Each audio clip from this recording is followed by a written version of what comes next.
Hey there, class. Welcome back to the medieval era with Erin. Today, we will discuss the feudal system of the Middle Ages so that you can compare and contrast your role in society to the people of the Middle Ages. You know you have it when you can identify the roles of people and their significance to the medieval era.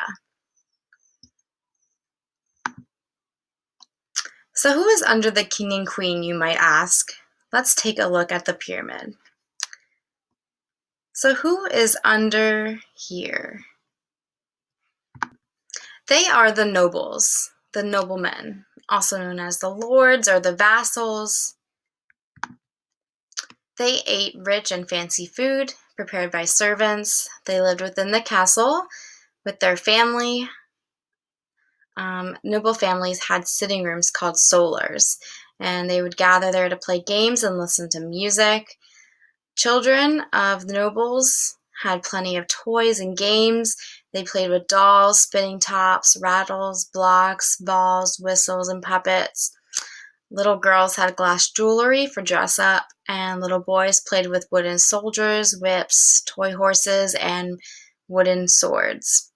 So, how is this different from today? What toys did you have growing up?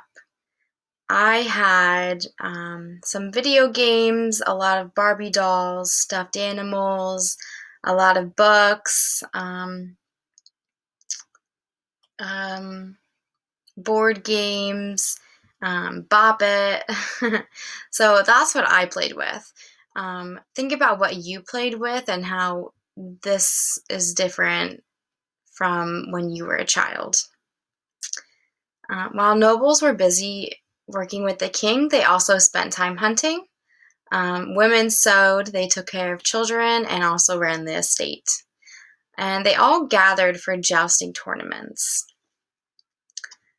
What is jousting, you might ask? Well, let's find out.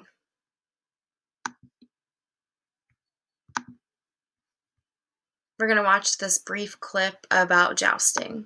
Modern jousting arena, we have what is called the list, and that's the barrier that the horses charge down.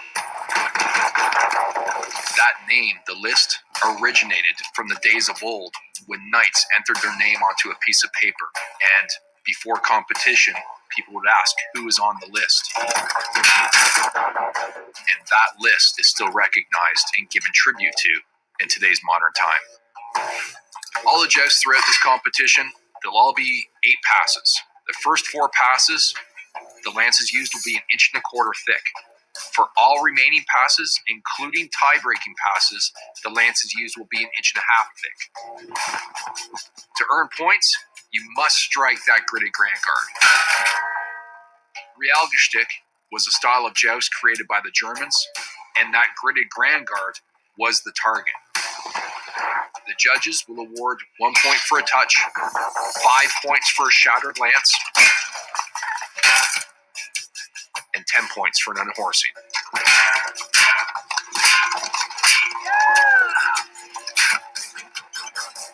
The rules of this competition state that whenever there's a tip-to-tip, that pass will be rerun.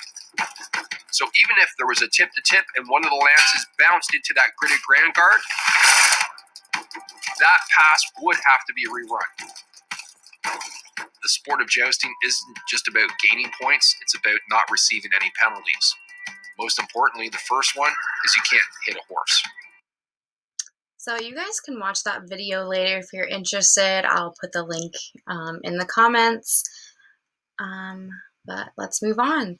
So if you want to hear more about the feudal system and who's next in line, keep watching the next video and you'll see who it is. Here's a quick hint. Until next time, guys.